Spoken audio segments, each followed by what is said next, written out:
प्रेक्षकांनो, ठरलं तर मग ही मालिका अतिशय इंटरेस्टिंग ट्विस्टवर येणार आहे आता. काल रविराज किल्लेदारांनी आर्ग्युमेंट केलेलं असतं की महिपत शिकरेच्या व्यवसायाचा या खुनाशी संबंध नाहीये. मग अर्जुन म्हणतो संबंध आहे आणि तेच मी आज प्रूव्ह केलंय कोर्टात. काल परवापर्यंत सभ्यपणे फिरणारा हा महिपत शिकरे कसा माणूस आहे हे मी कोर्टाला दाखवून दिलंय आणि खून त्याच्या मुलीने जमिनीसाठी केला हे प्रूव्ह जरी झालं नसेल तरी हे नक्की प्रूव्ह झालंय की ही माणसं कोणाचा खून करायला घाबरणार नाही. एवढं बोलून अर्जुन म्हणतोय आय रेस्ट माय केस. मग आता न्यायाधीश त्यांचा म्हणजे निकाल सांगतायत की आज सिद्ध केलेल्या सगळ्या पुराव्यानिशी हे सिद्ध झालंय की हे महिपत शिकरे जमीन बळकवण्यासाठी बेकायदेशीर कायद्याचा वापर करत आहेत. ह्यासाठी कोर्ट यांना दोषी मानत 25,000 रुपये दंड सुनावत आहे. तसेच समज देत आहे की महिपत शिकरे यांनी कुठलेही गैरकृत्य यापुढे करू नये आणि जनता चाळीच्या जमिनीवर कुठलेही बांधकाम महिपत शिकरे यांनी करू नये.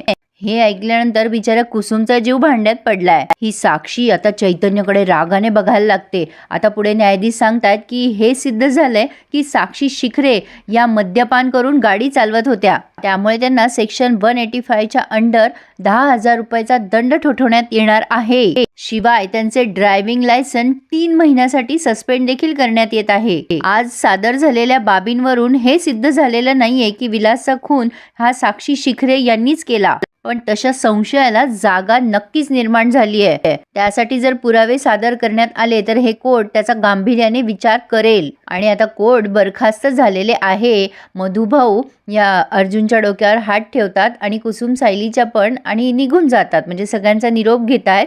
हे सगळं अगदी सायलेंटली दाखवलंय त्यांनी प्रेक्षकांनो. मग सायली अर्जुनला म्हणते सर तुम्ही आज तर बाजीच मारलीत.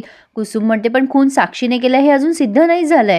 अर्जुन म्हणतो हो नसेल सिद्ध झालं, पण आपण खऱ्या गुन्हेगाराच्या अजून जवळ पोहोचलोय. कोर्टात हे सिद्ध झालंच आहे की महिपत शिकरे आणि साक्षी दाखवत आहेत तितकी चांगली माणसं नाहीच आहेत, ती इलिगल काम करणारी माणसं आहेत. त्यामुळे आता आनंदी व्हा. तर आता चैतन्य मात्र दुःखी झालाय प्रेक्षकांनो. अर्जुन त्याच्याकडे आता बघतोय, त्यामुळे त्याला बळजबरी त्याला स्माईल द्यावी लागतीये. पण त्याला माहिती आहे आता त्याला कुठल्या कुठल्या गोष्टींना तोंड द्यायचंय.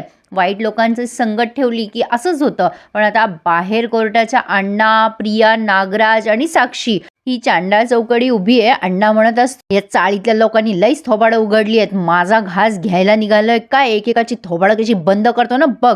हे प्रकरण त्या अर्जुन सुभेदाराला कळलंच कसं, कशाला गेला तो तिथे. प्रिया म्हणते अहो ती कुसुम त्या सायलीची मानलेली बहीण आहे, मग सायलीपर्यंत या गोष्टी पोहोचणारच होत्या ना, आणि अर्जुन पर्यंत पोहोचायला कितीचा वेळ लागणार होता. नागराज म्हणतो महिपत तुझा नेम चुकला दरवेळीप्रमाणे.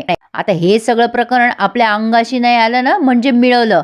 साक्षी म्हणते थोडक्यात वाचलोय आपण, नको त्या गोष्टींसाठी फाईन भरावा लागतोय आपल्याला. एकतर हा अर्जुन या सगळ्याच्या इतकं जवळ जाऊन पोहोचलाय ना अण्णा की तो कुठल्याही क्षणी आपल्याला पकडू शकतो. त्या मूर्ख चैतन्याचा ना काहीच उपयोग होत नाहीये या सगळ्यात. अण्णा म्हणतो तो सुभेदार तू केलेल्या खुनापर्यंत पोहोचल ना तेव्हा तो पोहोचल, पण सध्या ना तो आपल्या कामात आडवा यायला लागलेला आहे. त्या आश्रमाच्या जागेसाठी काय हातपाय मारलेले ना मी ते माझ्याच जीवाला माहितीये. त्याच्यावर पण त्यानं स्टे आणला. आता चाळीवरची जमीन पण हातातून गेली आहे. या अर्जुन सुभेदाराला काही मी सोडत नसतो. आता याची चारी बाजूनी अशी कोंडी करतो ना दयेची भीक मागत येईल माझ्या पायाजवळ. तो तडफड तडफड होईल त्याची. तुम्ही बघतच राहा आता.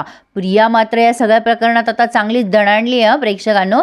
आता या कल्पनाताई फोनवरती बोलत असतात कोणाशी तरी. त्या म्हणत असतात की तुम्ही ना माझं खूप मोठं काम केलंय, थँक्यू सो मच. ह्याच पॅकेजची वाट बघत होती. नाही म्हणजे शॉर्ट नोटीसवर तुम्ही आम्हाला हवं ते पॅकेज मिळून दिलंयत ना, आता माझं सगळं टेन्शन दूर झालंय बघा, थँक्यू सो मच. तर प्रेक्षकांनो अर्जुन आणि सायलीच्या हनीमूनची ट्रिप फिक्स केली आहे कल्पनाताईंनी. प्रतापराव मागे आलेले असतात. कल्पनाताई दचकतात आणि म्हणतात अहो असे मागे काय उभं राहिलात तुम्ही, मी घाबरले ना. प्रतापराव म्हणतात याला म्हणतात कल्पना चोराच्या मनात चांदणं, माझ्यापासून लपून कुठलं प्लॅनिंग करतेस एवढं. कल्पनाताई म्हणतात किती व्यवस्थित ओळखता हो तुम्ही मला. प्रतापराव म्हणतात उगाच का तुझ्याबरोबर एवढी वर्ष संसार केला, तुझ्या चेहऱ्यावरचा आनंद बघून कोणालाही कळेल कुठलं प्लॅनिंग करतेस, काय करतेस सांग पटकन, कोणाशी बोलत होतीस. आता कल्पनाताई म्हणतात अहो बरं किती प्रश्न विचारणार आहात तुम्ही, जरा श्वास तर घ्या. प्रतापराव मग खरंच मोठा श्वास घेतात आणि म्हणतात घेतला बघ. आता कल्पनाताई हसायला लागतात. प्रतापराव म्हणतात अगं हसतेस काय, काय सस्पेन्स आहे सांग की. पण आता कल्पनाताई म्हणतात अजिबात नाही, जेवताना सगळ्यांसमोर सांगेल, चला हात धुऊन या बरं बाहेर. प्रतापराव म्हणतात अगं मला सांग की मी नवरा आहे ना तुझा. पण त्या म्हणतात नाही म्हणजे नाही. किती भारी ना प्रेक्षकांनो, कल्पनाताई सारखी सासू सगळ्यांना मिळावी. असो, एनिवे आता इकडे हा अण्णा त्याच्या घरामध्ये नासधूस करत असतो आणि मोठ्या मोठ्याने बंदुकीच्या गोळ्या वाजवत असतो. त्यामुळे प्रिया खाली खूप घाबरली आहे. प्रिया म्हणत असते, ए बाई साक्षी, अगं हे असले आवाज ऐकायची तुला सवय असेल पण मला नाही. बघ न ग तुझ्या अण्णा काय करताय, तुझं अख्खं घर फोडून ठेवतील ते. साक्षी म्हणते अण्णांचा राग असाच असतो. आता कोर्टात एवढं सगळं घडल्यानंतर कसं शांत बसणार आहेत ते. प्रिया म्हणते अगं बाई पण त्यांना शांत तर करावं लागेल ना, या रागाच्या भरात त्यांनी कोणाचा खून केला तर केवढ्याला पडेल आपल्याला. साक्षी म्हणते तो अर्जुन स्वतः पाया पडत नाही ना अण्णांच्या येऊन, तोपर्यंत अण्णा शांत होणार नाहीयेत. प्रिया म्हणते आपल्याला काहीतरी करावं लागेल ना, ते होणार आहे का. अगं बाई तू कर काहीतरी, मी नाही काही करणार. साक्षी आता अण्णा दार उघडा करत त्यांच्या रूमच्या बाहेर उभी आहे. प्रिया खालीच उभी असते. ती विचार करते अरे यार मी कोणाच्या मध्ये अडकून बसलीये, काय केलं असेल या मैपतने खोली त्याच्या. आता पायऱ्या चढत त्यांच्या खोलीजवळ जाते पुन्हा आणि साक्षी आणि प्रिया दोघी मिळून दरवाजा बडवताय. प्रिया बाहेरून ओरडतीये मैपत सर अहो दार उघडा अण्णा सर. प्रेक्षकांनो काही म्हणा, प्रिया विलन जरी असली ना तरी ती एवढी भारी ऍक्टिंग करते ना, कमाल. अर्जुनला कॉफी हवी असते तेव्हा सायली त्याला जेवायच्या आधी थोडीशी घोटभर कॉफी करून देते. मग सायली म्हणते सर आता जेवायचंय तुम्हाला जेवण जाणार नाही, घोटभरच कॉफी केली आहे मी तुमच्यासाठी. मग अर्जुन म्हणतो वा मिसेस सायली मस्त झाली आहे कॉफी. सायली आता त्याला सहज म्हणायला जाते अर्जुन सर काही म्हणा तुम्ही आज एका दगडात 2 पक्षी मारले. अर्जुन म्हणतो मी पक्षी मारले, कधी, कुठे. नाही मिसेस सायली हे बघा तुमचा काहीतरी घोटाळा गैरसमज होतोय. म्हणजे मी कुठल्याच ॲनिमलला किंवा बर्डला असं त्रास देत नाही हो, मी तर कोर्टात होतो, मी कुठे तिथे पक्षी मारले. आता सायली हसते आणि म्हणते अहो सर तशी म्हण आहे. अर्जुन म्हणतो अच्छा असं होय. मग सायली म्हणते आज तुम्ही 2 गोष्टी सिद्ध केल्यात की नाही. ती जनताचा त्या महिपतच्या घशात जाण्यापासून तुम्ही वाचवले आणि तो महिपत काय लायकीचा माणूस आहे ना, या दोन्ही गोष्टी तुम्ही सिद्ध केल्या की नाही कोर्टात आज. अर्जुन म्हणतो रविराज किल्लेदारनी तर साक्षीची पूर्ण तयारी करून घेतली होती सोडवायची तिला. नाही म्हणजे त्याला असं वाटलं होतं मी साक्षीच्याच विषयावर बोलेल की काय. त्याला महिपतला साक्षीला कल्पना नव्हती की त्यांच्यावरून कुठून वीज पडणार आहे ते. सायली म्हणते मधुभाऊ आणि कुसुमताई किती खुश होत्या ना, आज तुमच्यामुळे मधुभाऊंच्या चेहऱ्यावर पुन्हा आशा दिसली. अर्जुन म्हणतो अहो ही खूपच छोटीशी विक्ट्री आहे मिसेस सायली. मला सांगा प्रत्येक कोर्ट हिअरिंग नंतर तुम्ही असं थँकिंग स्पीच देणार आहात का मला. सायली म्हणते सर माझ्यासाठी प्रत्येक पुढं गेलेलं पाऊल ना तितकंच महत्त्वाचं आहे. मग अर्जुन म्हणतो तुम्ही ना हे सगळे तुमचे थँक्यू जमा करून ठेवा. ज्या दिवशी आपण ही केस जिंकू मधुभाऊ सुटतील ना त्या दिवशी तुम्ही सगळं थँक्यू एकत्र द्या मला. मग सायली म्हणते ज्या दिवशी आपण केस जिंकू आणि मधुभाऊ सुटतील, माझ्यासाठी हे शब्द किती महत्त्वाचे आहेत सर. ज्या दिवशी मधुभाऊ सुटतील ना सर त्या दिवशी मला वाटेल ते मागा तुम्ही, अगदी वाटेल ते मी तुम्हाला नक्की देईल. आता लगेच पडत्या फळाची आज्ञा मान अर्जुन आणि लगेच तिच्या समोर येतो आणि म्हणतो खरंच सिरियसली मला तुम्ही हवं ते द्याल, मी जे मागेल ते. मग सायली म्हणते हो सर अगदी माझ्या क्षमतेच्या बाहेर जरी असलं ना तरी मी ते तुम्हाला देईल, अगदी वाटेल ते करून. अर्जुन म्हणतो बघा लक्षात ठेवा प्रॉमिस करताय तुम्ही, ज्या दिवशी मी तुम्हाला तुमच्या प्रॉमिसची आठवण करून देईल त्या दिवशी तुम्ही मला द्याल ना हवं ते, तुम्ही विसरणार नाही ना. सायली म्हणते नाही विसरणार, नक्की देईल. मग आता अर्जुन म्हणतो ग्रेट मस्त.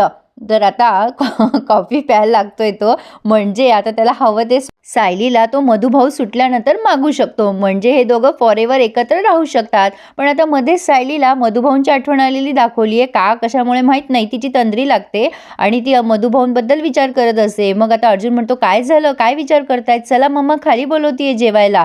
इकडे हा महिपत आता दार उघडतो आणि त्याच्या खोलीची अवस्था भयंकर झालेली असते. साक्षी आणि प्रिया ते बघून अक्षरशः चक्रावून जातात. मग हा महिपत बंदूक घेऊन कुठेतरी निघालेला असतो. प्रिया त्याला थांबवते आणि म्हणते ओ अण्णा सर थांबा जरा, कुठे चालले तुम्ही. आज ना त्यांनी खरंच खूप छान दाखवलंय प्रेक्षकांनो, पूर्ण व्हिडिओ ऐका तुम्ही. साक्षी आता अण्णाला म्हणत असते थांबा अण्णा काय करताय तुम्ही, कुठे जायचं नाहीये तुम्ही, अण्णा काय चाललंय तुमचं, थांबा. आता लगेच अण्णा म्हणतो ही अख्खी बंदूक त्या अर्जुन सुभेदाराच्या छाताडात जवळ रिकामी नाही करत ना मी, तोपर्यंत गप्प बसत नाही मी. साक्षी म्हणत असते अण्णा फासावर जाणार आहात का, अहो मरेपर्यंत जेलमध्ये राहणार आहात का तुम्ही, याला बदला घेणं म्हणत नाही, शांत राहा. आता अण्णा म्हणत असतो अर्जुन सुभेदारला सोड सोडत नसतो मी, त्यानं अपमान केलाय माझा कोर्टात. आता साक्षी त्यांच्या हातातली बंदूक घेते आणि तिच्या डोक्याला लावते आणि म्हणते शूट करा अण्णा मला. जीवाच्या आकांताने ती ओरडत असते, शूट अण्णा शूट, माझा जीव घ्या. आता अण्णा बंदूक खाली करतो आणि फेकून देतो बंदूक. मग साक्षी म्हणते का थांबलात अण्णा, घ्या ना माझा जीव. तसंही तुम्ही फासावर जाताल ना अर्जुनला मारल्यावर, तसाही माझा जीव जाईल, मग घ्या आताच माझा जीव. मग अण्णा शांतपणे तिथे सोफ्यावर बसतो. प्रिया विचार करते कसली हुशारी साक्षी, काय शांत केला हिने महिपतचा राग. मानलं यार या साक्षीला, बाप शेर आहे तर ही सव्वा शेर आहे. साक्षी अण्णाजवळ बसते आता आणि म्हणते अण्णा तुमचा एवढा अपमान केल्यानंतर त्या अर्जुनला सहज सोडून द्यायचं नाहीये, पण त्याला मारण्यासाठी ना मला बंदुकीची गरज नाहीये. असं गाफील ठेवून त्याला वार करेल ना की रक्ताचा थेंब पण येणार नाही, तडफडून तडफडून मरेल तो. अण्णा साक्षीकडे बघतो आणि म्हणतो तो मेलाच पाहिजे, मेलाच पाहिजे साक्षी, तो बापाचं एवढं काम कर तू. आता लगेच प्रिया म्हणते हो हो करेल ना ती, नक्की करेल. आणि आता अर्जुनचं काउंटडाऊन सुरू झालंय अहो. साक्षी जे काही करायचंय ना त्याचं प्लॅनिंग करायला सुरुवात करतो आता. प्रेक्षकांनो मला तरी असं वाटतं सिरियलच्या एंडला ना प्रिया बदलेल, म्हणजे ती चांगली होईल वगैरे असं दाखवतील ते. आता इकडे सगळेजण जेवायला बसलेत. प्रतापराव म्हणत असतात बोल न ग कल्पना, काहीतरी सस्पेन्स ओपन करणार होतीस ना तू, सांग ना आता. आता ही अस्मिता म्हणते कसला सस्पेन्स. कल्पना ताई म्हणतात अरे थांबा जरा, सगळ्यांना येऊ द्या. अश्विन म्हणतो सगळ्यांना म्हणजे कोणाला. आता प्रतापराव म्हणतात ए चिटिंग नको करूस कल्पना, तू म्हणली होतीस की जेवताना सांगणार, सगळे आल्यावर सांगणार नव्हती म्हणलीस तू. तेवढ्यात अर्जुन आणि सायली आलेत. अर्जुन म्हणतो कसली चर्चा चालू आहे. प्रतापराव म्हणतो बघ ना रे अर्जुन, तुझी आई सरप्राईज सांगणार होती तर सांगतच नाहीये केव्हाची. तेव्हा अर्जुन म्हणतो मम्मा हे काय चाललंय तुझं, हे मला आवडलेलं नाहीये.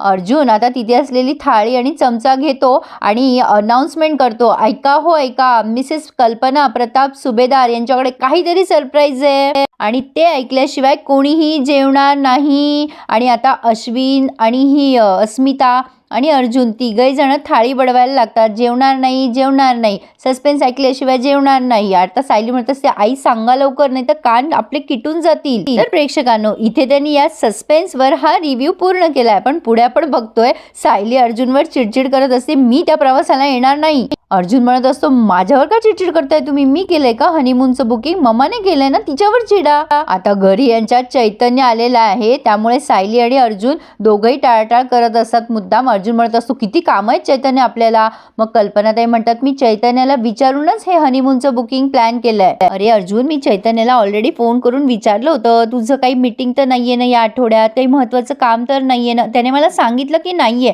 म्हणूनच मी हनीमूनचं बुकिंग केलंय. अर्जुन आणि सायलीला पडली ना आता पंचायत.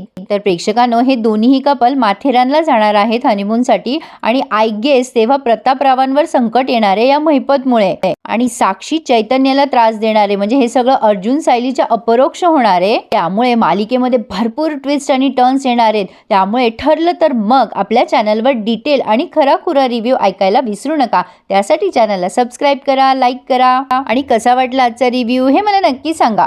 नक्की कमेंट करून सांगा. धन्यवाद.